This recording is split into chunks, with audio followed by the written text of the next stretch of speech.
يفهم بالعلم القرآن، بالعلم يزيد الإيمان، وبه يمتاز الإنسان، وبفكر عال وبيان. تنزل بالعلم الرحمات، بالعلم تنال الجنات، وبه ترتفع الدرجات، وتضاعف فيه الحسنات. العلماء يخشون الله إذ عرفوا آيات الله. الرحيم. الحمد لله رب العالمين والعاقبة للمتقين، والصلاة والسلام على سيد الأنبياء والمرسلين سيدنا وحبيبنا وحبيب رب العالمين محمد وعلى آله وأصحابه ومن هدى بهديه إلى يوم الدين. 125 نمبر کی روایت ہے جس میں قدر تفصیل ہے. امام مسلم اپنے استاد ابو بکر بن ابی شیبہ کے حوالے سے اس روایت کو نقل کرتے ہیں. اس سے پہلے غندر کے سلسلے میں مقدمے میں آپ کو بتایا گیا تھا کہ حدثنا ابو بکر فرماتے ہیں حدثنا غندر. تو غندر سے مراد کون ہے؟ غندر سے مراد محمد بن جعفر. یہ بصرہ کے بڑے معتبر راوی ہے، ثقہ راوی ہے. اصل میں غندر کے معنی آتے ہیں شور مچانے والا، اور بعض حضرات نے کہا عجمی زبان کا لفظ ہے، اس کے معنی آتے ہیں خاموش ہے. ایک محدث احادیث کو بیان کر رہے تھے، انہوں نے کچھ شور کیا ہوگا تو انہوں نے غصے میں کہہ دیا اس کو دیا غندر، اے شور مچاؤ، چپ ہو جا. تو اسی دن سے ان کو سب نے غندر کہنا کیا کر دیا، فشتو ہی ربی غندری. تو وہ غندری سے کیا ہو گئے، مشہور ہو گئے. جبکہ ان کا نام محمد بن جعفر ہے، لیکن یہ راوی محمد بن جعفر غندر سے مشہور ہو گئے. تو قال كنت عن ابی جمرہ، ابی جمرہ کے حوالے سے بیان کرتے ہیں حضرت عبداللہ بن عباس رضی اللہ تعالیٰ عنہ کے بڑے پیارے شاگرد ہیں، اس سے پہلے ان کا تذکرہ ہوا ہے. قال كنت اترجم بین یدی ابن عباس، میں عبداللہ بن عباس کے پاس رہ کر ترجمانی کا کام کرتا تھا. اور لوگوں کے درمیان کیا مطلب کہ حضرت عبداللہ بن عباس رضی اللہ تعالیٰ عنہ اور لوگوں کے درمیان اگر کبھی کوئی معاملہ ہوتا، کسی کو کوئی پوچھنا ہوتا، تو غندر یہ ان کے سیکرٹری تھے. ارے ابو جمرہ جو ہے حضرت عبداللہ بن عباس کے گویا سیکرٹری تھے. تو وہ کانٹیکٹ کرتے تھے حضرت ابو جمرہ سے، اور پھر ابو جمرہ ان کا مسئلہ حضرت عبداللہ بن عباس کے پاس پیش کرتے تھے، اور عبداللہ بن عباس رضی اللہ تعالیٰ عنہ کو جو مسئلہ ہوتا تھا اس کو کیا کرتے تھے، حل کرتے تھے. تو وہ ابو جمرہ فرماتے ہیں کہ كنت اترجم بين يدي ابن عباس وبين الناس فأتته امرأة تسأله عن نبيذ الجر. تو ایک عورت آئی اور وہ مٹکے کے نبیذ کے سلسلے میں پوچھنے لگی کہ مٹکے میں نبیذ کا بنانا درست ہے یا نہیں. فقال، تو اس موقع پر سیدنا حضرت عبداللہ بن عباس رضی اللہ تعالیٰ عنہ نے کہا ان وفد عبد القیس اتوا رسول اللہ صلی اللہ علیہ وسلم، کہ وفد عبد القیس یہ رسول اللہ صلی اللہ علیہ وسلم کی خدمت اقدس میں حاضر ہوئے. فقال رسول اللہ صلی اللہ علیہ وسلم من الوفد، آپ صلی اللہ علیہ وسلم نے اس وفد سے، او من القوم، یا ان لوگوں سے کہا. اور ان لوگوں نے ان کے درمیان جو بھی بات ہوئی، من الوفد، حضور نے ان سے سوال کیا کہ کون وفد ہے اور یہ کون لوگ ہیں. قالوا، انہوں نے کہا ربیعہ، کہ ہم ربیعہ سے تعلق رکھتے ہیں، بنو ربیعہ سے ہمارا تعلق ہے. جیسا کہ اس سے قبل بتلایا گیا کہ معد بن عدنان کے بیٹے نظر، ان کے بیٹے دو تھے، ربیعہ اور مضر. تو قال مرحبا بالقوم، تو آپ نے فرمایا کہ ہم استقبال کرتے ہیں، خوش آمدید کہتے ہیں وفد کا یا ان لوگوں کا، غیر خزایا ولا ندامہ، غیر خزایا، اس حال میں کہ وہ کسی طرح کی خجالت نہیں اٹھائیں گے، کوئی رسوائی انہیں پیش نہیں آئے گی اور نہ وہ ندامت زدہ ہوں گے، آپ صلی اللہ علیہ وسلم نے بڑا پرجوش استقبال کیا وفد عبد القیس کا، اس لیے کہ وہ تھے ہی لوگ ایسے۔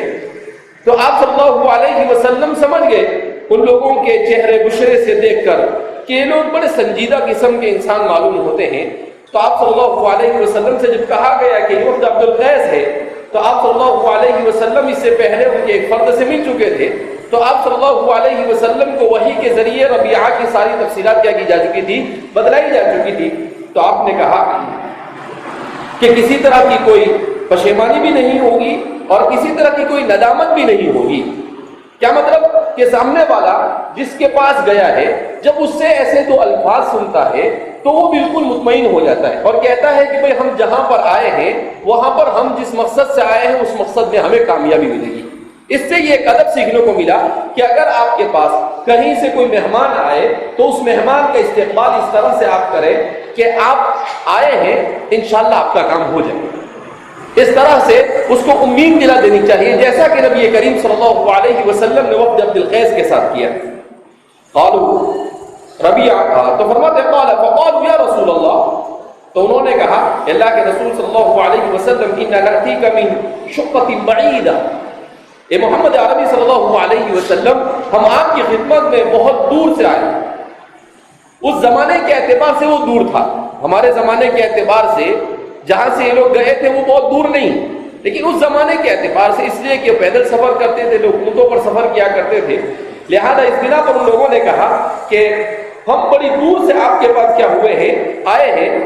تو آپ صلی اللہ علیہ وسلم نے ان لوگوں سے جب انہوں نے یہ بات کہی کہ ہم بہت دور سے آپ کی خدمت میں آئے ہیں، وَإِنَّ بَيْنَنَا وَبَيْنَكَ هَذَا الْحَيُّ مِنْ كُفَّارِ مُضَرَّ، اور کفار مضر کا جو یہ قبیلہ یہ ہمارے اور آپ کے درمیان حائل ہے، وَإِنَّا لَا نَسْتَطِيعُ أَن نَأْتِيَكَ إِلَّا فِي شَهْرِ الْحَرَامِ، اور ہم حرام کے مہینے کے علاوہ اور کسی مہینے میں آپ کی خدمت میں حاضر نہیں ہو سکتے ہیں۔ فَمُرْنَا بِأَمْرٍ فَصْلٍ، لہذا آپ ہمیں فیصلہ کن باتیں بتلائیے، بِأَمْرٍ فَصْلٍ، آپ ہمیں فیصلہ کن باتیں بتلائیے، یعنی ایسی باتیں بتلائیے اساس دین کیا ہے اور کیا چیزیں ضروری ہیں اور فرض اور واجبات کے قبیل سے ہے اور کیا منہیات کے قبیل سے ہے، آپ ہمیں شارٹ کٹ میں وہ پورا بتلا دیجیے۔ نخبر به من وراءنا، تاکہ ہم اس کی خبر دیتے ہوئے ان لوگوں کو جن کو ہم اپنے پیچھے چھوڑ کر آئے ہیں، یعنی چونکہ یہ وقت آیا تھا، یہ 40 لوگ تھے، پہلی مرتبہ آئے تو 12 یا 14 تھے، دوسری مرتبہ آئے تو 40 تھے، اور ان کے پیچھے قبیلہ ان کا بہت بڑا تھا، تو کہا کہ ہمیں ان کو بتلانا ہے، تو ہم آپ اس طرح سے ہمیں سکھا دیجئے کہ ہم ان لوگوں کو بتلا دیں گے پورا دین۔ ندخل به الجنہ، اللہ اکبر، ہاں ندخل به الجنہ، ایسا کچھ بتلائیے کہ سیدھا سیدھا جنت میں داخل ہو جائے۔ ابھی تو آ رہے ہیں، اسی سے ان لوگوں کی ذہانت اور فطانت اور سنجیدگی کا کیا ہوتا ہے پتہ چلتا ہے۔ تو فرماتے ہیں کہ ندخل به الجنہ، ہم جنت میں داخل ہوں۔ قال فامرهم باربعین ونهاهم عن اربعین، تو آپ صلی اللہ علیہ وسلم نے کہا انہیں 4 چیزوں کا حکم دیا اور 4 چیزوں سے روکا۔ امرهم بالایمان باللہ وحدہ، صرف ایک اللہ پر ایمان لانے کا حکم دیا۔ وقال هل تدرون ما الايمان باللہ، اور پھر پوچھا کہ کیا تمہیں پتا ہے کہ ایمان باللہ کیا ہے؟ قالوا اللہ ورسولہ اعلم، تو انہوں نے کہا اللہ اور اس کے رسول ہی زیادہ جانتے ہیں۔ قال شہادۃ ان لا الہ الا اللہ وان محمد رسول اللہ، کہ ایمان باللہ یہ ہے کہ ایک اللہ پر کی گواہی دی جاوے کہ اس کے علاوہ کوئی عبادت کے لائق نہیں، اور محمد صلی اللہ علیہ وسلم اس کے رسول، اللہ کے رسول ہے، اور نماز قائم کرنا، وایتاء الزکات کی زکات دینا، وصوم رمضان اور رمضان مبارک کے روزے رکھنا، وان تؤدوا خمسا من المغنم اور مال غنیمت میں سے 5واں حصہ بیت المال کو ادا کرنا۔ تو اسی کو رکھ کر امام بیضاوی نے کہا تھا کہ ایمان باللہ میں یہ سب آتا ہے، ایمان باللہ ہی میں یہ سب کچھ کیا ہوتا ہے آتا ہے۔ وَنَهَاهُمْ عَنِ الدُّبَّاءِ، اور انہیں منع کیا دبا یعنی کدو سے بنے ہوئے برتن کو استعمال کرنے سے، وَالْحَنْطَمِ، اور حنطم کو استعمال کرنے سے۔ والمزفتی اور مزفت کو استعمال کرنے سے. تو آپ صلی اللہ علیہ وسلم نے وہی 4 برتن جو اس سے پہلے اس کا تذکرہ ہوا کہ لکڑی کا بنا ہوا ہو یا مٹی کا بنا ہوا ہو، اور آگے والمقیری یا جس کے اوپر تارکول لگا دیا گیا ہو. النقیری کہا اور قال شعبۃ وربما قال المقیر، دونوں ایک ہی ہے، نقیر کہے یا مقیر کہے، کہ آپ نے تارکول لگائے ہوئے سے برتن کو استعمال کے سے منع کیا. وقال احفظوه، اسے اچھے سے یاد کر لو. واخبروا به من ورائکم، اور اس کی خبر دے دو ان لوگوں کو جو تمہارے پیچھے ہیں، یعنی جن کو تم اپنے پیچھے چھوڑ کر آئے ہو اپنے قبیلے میں. وقال ابو بکر فی روایت، اور ابو بکر نے ایک روایت میں کہا من وراءکم، من ورائکم نہیں ہے بلکہ من وراءکم، یعنی ایک راوی کہتے ہیں، شعبہ کہتے ہیں کہ من ورائکم حروف جارہ کے ساتھ ہے، اور یہ کہتے ہیں کہ من موصولہ کے ساتھ میں ہے. تو یہ من اور من کا فرق ہے، معنی پر کوئی فرق نہیں ہوتا ہے، اپنے پیچھے ہی اس کا معنی ہوتا ہے. وَلَيْسَ فِي رِوَایَتِهِ الْمُقَيَّرُ، اور ان کی روایت میں یعنی ابو بکر ابن ابی کی روایت میں مقیر کا لفظ نہیں ہے بلکہ صرف النقیر کا لفظ ہے. تو فرماتے ہیں کہ اس پوری روایت میں آپ صلی اللہ علیہ وسلم نے وہی باتیں بیان کی. البتہ امام مسلم نے اس روایت کو خاص طور پر یہاں پر اس لیے ذکر کیا کہ امام مسلم رحمۃ اللہ علیہ اس کے ذریعے سے یہ بتلانا چاہتے تھے کہ اس میں کچھ قدر تفصیل ہے، اس سے پیچھے جو روایت گئی ہے اس میں اختصار ہے، تو اس اختصار کی تفصیل ہے، اس وجہ سے اس روایت کو امام مسلم نے یہاں پر جگہ دی ہے، ورنہ اس میں کوئی اور مزید کوئی چیز نہیں ہے. وبی سند متصل الى الامام مسلم رحمه الله تعالى قال حدثني عبيد الله بن معاذ قال حدثنا ابي وحدثنا نصر بن علي الجهضمي قال اخبرني ابي قال جميعا حدثنا قرة بن خالد عن ابي جمرة عن ابن عباس رضي الله عنهما وعنهم اجمعين عن النبي صلى الله عليه وسلم بهذا الحديث نحو حديث شعبة، کہ ایک اور سند سے عبید اللہ بن معاذ اپنے استاد سے نقل کرتے ہیں اور نصر بن علی الجہضمی سے، جس میں بھی وہی باتیں بیان کی گئی جو شعبہ نے بیان کی. وقال انہاکم عما ينبذ في الدباء، اس میں تفصیل ہے کہ وہاں پر کہا تھا نہاکم عن الدباء، اور یہاں پر بتا انہاکم عما ينبذ في الدباء. اسی باب کے شروع کی پہلی روایت میں نے آپ سے کہا تھا کہ ان برتنوں میں کس چیز سے منع کیا تھا؟ ان برتنوں میں نبیذ بنانے سے حضور نے کیا کیا تھا منع، تو وہی بات یہاں پر آ رہی ہے. والنقیری، اور آپ صلی اللہ علیہ وسلم نے ان کو نقیر سے منع کیا. نقیر کس کو کہتے ہیں؟ اس کو جو لکڑی سے بنایا جاتا ہے، اور الحنم کہتے ہیں لکڑی سے بنائے ہوئے، اور نقیر کہتے ہیں وہ مٹکے کو، چاہے الگ الگ قسم کے ہوتے ہیں وہ. والمزفتی، اور مزفت کس کو کہتے ہیں؟ تارکول لگائے ہوئے برتن کو. وزاد ابن معاذ في حديث عن أبيه قال وقال رسول الله صلى الله عليه وسلم للأشج عبد القيس إن فيك خصلتين يحبهم الله الحلم والأنات. اور آپ صلی اللہ علیہ وسلم نے ان کے سردار اشج سے مخاطب ہو کر کہا، عبد القیس کے اشج سے، ان فیک خصلتین، کہ تمہارے اندر 2 خصلتیں ایسی ہیں جو اللہ کو بہت پسند ہے. تمہارے اندر 2 خصلتیں ایسی جو اللہ کو بہت پسند ہے. الحلم، ایک تو ہے بردباری، والانات، اور تمہارے اندر انات ہے. کیا مطلب اس کا؟ کہ ایک تو تمہارے اندر بردباری ہے، ایک ہوتا ہے صبر اور ایک ہوتا ہے بردباری، حلم. تو دونوں میں فرق ہے. صبر تو کیا ہے کہ آدمی، عام ہے صبر کہ آدمی کسی کی طرف سے ہونے والی تکلیف کو اوپر اس لیے صبر کر لیتا ہے کہ اس میں طاقت اور قدرت نہیں ہے کہ وہ اس کو جواب دے سکے، تو چپ چاپ بیٹھ جائے، تو یہ صبر. اور حلم کیا ہے کہ آدمی سامنے والے کو اینٹ کا جواب پتھر سے دے سکتا ہے مگر اس کے باوجود وہ خاموشی اختیار کرے اور اس کے ساتھ منہ نہ کرے، بحث و مباحثہ اور مناظرہ نہ کرے، اور اپنا حق ہے اور وہ لے سکتا ہے، اس میں طاقت اور قوت ہے، مگر اس کے باوجود وہ کیا کرے؟ خاموشی اختیار کرے. تو اسے کیا کہا جاتا ہے؟ الحلم کہا جاتا ہے. تو فرماتے ہیں، راوی فرماتے ہیں کہ اللہ کے رسول صلی اللہ علیہ وسلم نے ان سے یہی کہا کہ تمہارے اندر 2 چیزیں ایسی ہیں کہ جو اللہ کو بہت پسند ہے، ایک تو بردباری ہے۔ بعض حضرات نے کہا کہ بردباری اصل میں الحلم کا تعلق، اس کی تفسیر اگر کی جاوے تو العقل سے ہوتی ہے۔ کس سے ہوتی ہے؟ العقل سے ہوتی ہے۔ اس کے معنی کیا آتے ہیں کہ آدمی کا انتہائی ذہین ہونا، اس لیے کہ جو بہت ذہین انسان ہوتا ہے وہ لوگوں سے بدلہ نہیں لیتا ہے، بلکہ لوگوں کی تکلیفوں کو برداشت کر لیتا ہے اور خاموشی کے ساتھ بیٹھا رہتا ہے۔ تو فرماتے ہیں آپ صلی اللہ علیہ وسلم نے کہا کہ تمہارے اندر یہ چیز ہے کہ تمہارے اندر برداشت کی طاقت ہے۔ کچھ لوگ ہوتے ہیں جن کے اندر برداشت کی طاقت نہیں ہوتی ہے، تھوڑا سا کچھ ہوا نہیں کہ بالکل انگار کی طرح کیا ہو جاتے ہیں، گرم ہو جاتے ہیں۔ فرماتے ہیں اطباء کہتے ہیں کہ دو چیزیں اگر انسان اپنی زندگی میں اختیار کر لے تو اس آدمی کو کبھی کوئی بیماری نہیں ہے۔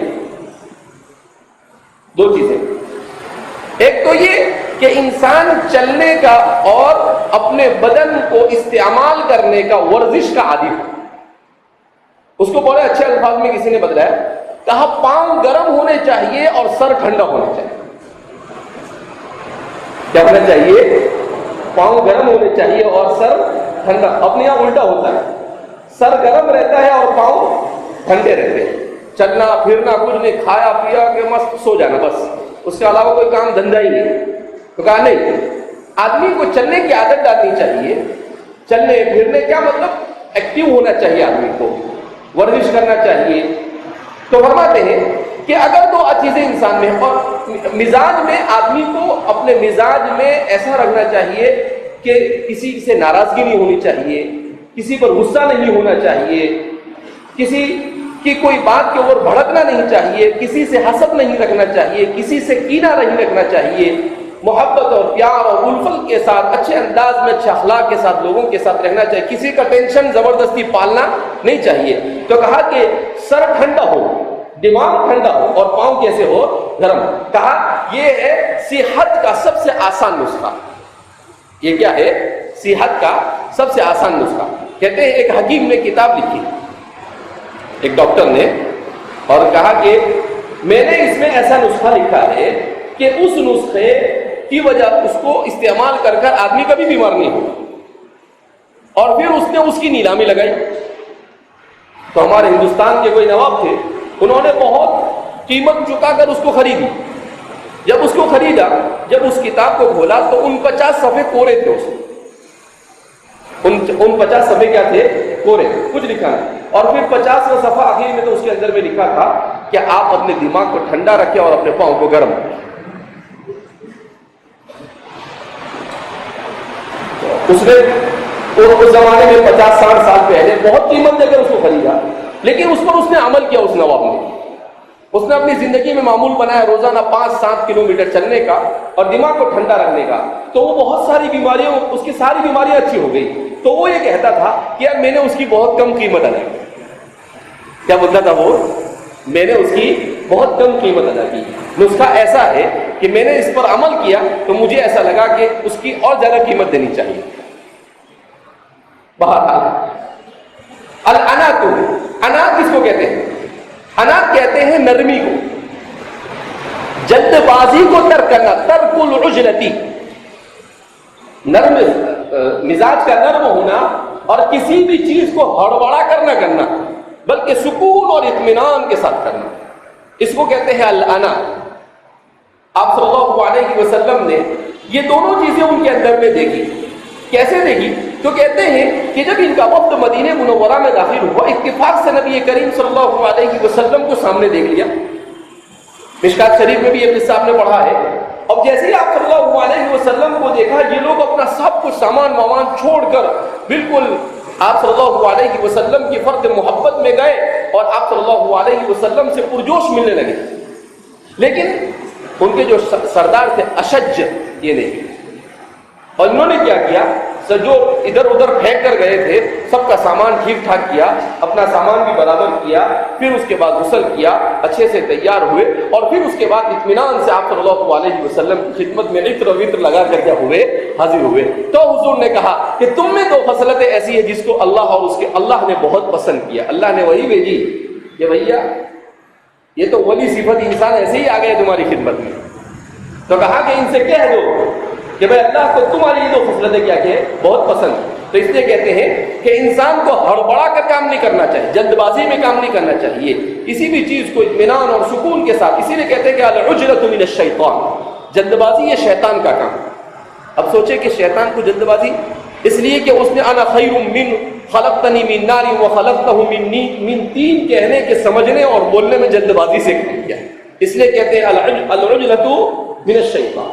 اگر اس نے اس کے نتیجے پر غور کیا ہوتا تو وہ یہ لفظ نہ بولتا اللہ کے سامنے، لیکن اس نے غور نہیں کیا اور بغیر سوچے سیدھا ٹھوک ڈالا ایسے ہی جلد بازی میں. تو اسی جلد بازی نے حضرت کو امام الاشرار بنا دیا. اللہم احفظنا منہ. تو اس لیے فرماتے ہیں کہ آدمی کو نرم طبیعت کا اور آدمی کو جلد باز نہیں ہونا چاہیے، بلکہ آدمی کی طبیعت میں پروقار آدمی کو رہنا چاہیے، اطمینان اور سکون. اس کا مطلب یہ بھی نہیں کہ ایک دم آہستہ آہستہ آہستہ کام کرنا، نہیں. اب وہ یوں کر کے آہستہ آہستہ چلتا ہے، بولے کیوں؟ الانات. ہر چیز کی کیا ہوتی ہے؟ حد ہوتی ہے. اس کا مطلب یہ ہوتا ہے کہ جلد بازی نہیں کرنی، یعنی ایک دم اطمینان سے بھی نہیں کرنا چاہیے. جہاں کبھی کوئی ضرورت ہو تو ویسا بھی کر سکتے ہیں، لیکن ہر موقع پر آدمی صرف جلد بازی میں کام کرے، کبھی کوئی چیز پھینک دیا، کبھی کوئی توڑ دیا، کبھی کیا کر دیا جلد بازی میں. اس سے بہتر یہ ہے کہ جو بھی کام کرے اس طرح سے کرے کہ کوئی اپنا اور دوسرے کا نقصان نہ ہو. یہ ہے اس کا اصل مطلب. اس کا اصل مطلب کیا ہے؟ اپنا بھی نقصان نہ ہو اور دوسرے کا بھی نقصان نہ ہو. اس طرح سے کسی بھی کام کو کیا کرنا چاہیے؟ آدمی کو انجام دینا چاہیے. بہرحال تو اس روایت میں آپ صلی اللہ علیہ وسلم نے یہ تعلیم دی کہ اللہ رب العزت کو بھی یہ چیز پسند ہے. اس لیے اگر اس حدیث کو پڑھا ہے تو اس حدیث کو اختیار کرنے کی ہمیں بھی کیا کرنی چاہیے؟ کوشش کرنی چاہیے اور نیت کرنی چاہیے کہ ہم بھی اپنے اندر الحلم والانات کو، اس صفت کو اپنے اندر، اپنے آپ کو اس کا عادی بنانے کی کیا کریں گے؟ کوشش کریں گے انشاءاللہ.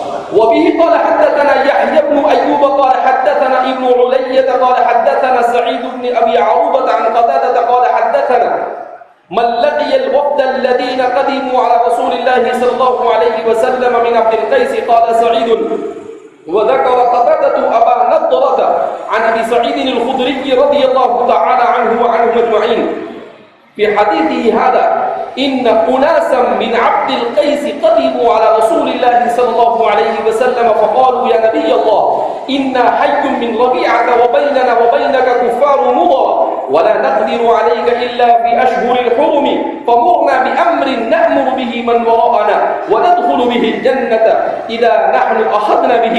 فقال رسول الله صلى الله عليه وسلم آمركم بأربع وأنهاكم عن أربع اعبدوا الله ولا تشركوا به شيئا وأقيموا الصلاة وآتوا الزكاة وصوموا رمضان واعطوا الخمس من الغنائم وأنهاكم عن أربع عن الدباء والحنتم والمزفة والنقير. قالوا يا نبي الله ما علمك بالنقير؟ قال بلى جزع تنظرونه فتقذفون فيه من العطياء. قال سعيد دیکھو یہ بھی بڑے ہوشیار لوگ تھے وفد عبد القیس. اس سے پہلے والی جو چیزیں ہیں وہ سب گزر چکی پچھلی روایت میں. اب جب آپ صلی اللہ علیہ وسلم نے ان کو سمجھانا شروع کیا اور کہا وہ انہاکم عن اربع، چار چیزوں سے میں تمہیں روکتا ہوں. تو آپ نے کہا کہ ان چیزوں سے، تو کہا کہ نبیذ کو مت بناؤ کدو سے بنے ہوئے اور لکڑی سے بنے ہوئے اور مٹکے میں، اور اسی طریقے سے تارکول لگائے ہوئے برتن میں. تو وہ کہتے ہیں کہ یا نبی اللہ ما علمک بالنقیر، یہ نقیر اس کا آپ کو کیسے پتا؟ پوچھنے لگے وہ یہ نقیر کا آپ کو کیسے پتا؟ اور یہ نقیر کیا ہوتا ہے؟ ہوشیار لوگ تھے وہ، کیونکہ مدینہ میں یہ چیز استعمال نہیں ہوتی تھی، ان کے علاقے میں ہوتی تھی. لیکن ہم کہتے ہیں نا آپ صلی اللہ علیہ وسلم کے ساتھ گورنمنٹ آف اسکائی، آسمان کی گورنمنٹ کیا تھی آپ کے ساتھ تھی، سب بتا دیا جاتا تھا آپ کو. تو آپ نے کہا بلا کیوں نہیں، معلوم ہے مجھے. آپ نے بھی ان کے ساتھ اچھے ماحول میں ان سے بات کی. ایسا نہیں کہ آپ غصہ ہو گئے کہ ایسا کیسا سوال کر رہے ہیں. کیا مجھے کچھ معلوم نہیں؟ نہیں. آپ نے بھی کہا بھلا کیوں نہیں معلوم ہے مجھے.